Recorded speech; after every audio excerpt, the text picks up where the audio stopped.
Agree और disagree. बहुत से मर्द जो है ना वो खुफिया निकाह करना चाहते हैं। मैं उन तमाम मर्दों से एक छोटी सी रिक्वेस्ट करना चाहूँगा कि मेजॉरिटी केसेस में जो ख़ानदानी लड़कियां होती हैं वो कभी भी निकाह को छुपा के करने पे एग्री नहीं होती। बहुत कम केसेस में ऐसा होता है कि लड़की ख़ानदानी हो और वो इस बात पे एग्री हो जाए, वरना मेजॉरिटी में जो लड़कियां आपको खुफिया निकाह के लिए एग्री होती हैं वो ख़ुद भी इस बात को अंडरस्टैंड किए होते हैं कि किसी न किसी मुकाम पर इसने छोड़ देना है। हालांकि मोस्टली जो मर्द होते हैं वो छोड़ने की नीयत से नहीं ये निकाह करते, लेकिन कुछ लड़कियों के जहन में गुमान में ये चीज़ें चल रही होती हैं कि ये छोड़ देगा, ये छोड़ देगा। इसी वजह से वो जो है वो छोड़ने वाली नौबत पैदा कर देती हैं। मेरे एक दोस्त ने खुफिया निकाह किया और जिस लड़की से खुफिया निकाह किया वो एक जगह पे जॉब करती थी। उसने कहा कि मैं तौबा करना चाहती हूँ, मैं ये काम छोड़ना चाहती हूँ, तो आप मेरा साथ दें। उसने साथ दिया, उसने निकाह कर दिया।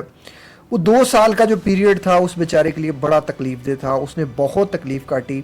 उस 2 सालों में वो एक जगह से 30,000 सैलरी ले रही थी, उसने 50,000 दिए। उसके माँ बाप के जो है वो इलाज करवाया, सारा कुछ किया। 2 साल तक वो लड़की उसके साथ रही, लेकिन 2 साल में मेरे दोस्त ने एक दिन भी सुकून का नहीं काटा। एंड ऑफ द स्टोरी यही हुआ कि एंड पे जो है वो डिवोर्स हो गई और वो लड़की डिवोर्स लेके भी बेनिफिट में रही, क्योंकि उसने इतना सब इकट्ठा कर लिया था कि वो उसे छोड़ता या ना छोड़ता, क्योंकि उसने जब अपना असल चेहरा दिखाया तब तक बहुत देर हो चुकी थी। तो खुदारा जो भी इस तरफ जाना चाह रहे हैं, मैं सबको एक ही चीज़ एडवाइस करना चाहूँगा कि हो सकता है 1000 में से कोई एक आधी लड़की हो ऐसी जो सच में आपके साथ लॉयल हो, वरना अपनी प्रॉब्लम्स को, अपनी परेशानियों को और ना बढ़ाइएगा। मैं समझ सकता हूँ कि मर्द अगर दूसरी शादी की बात करता है या दूसरे निकाह की बात करता है तो वो क्यों करता है।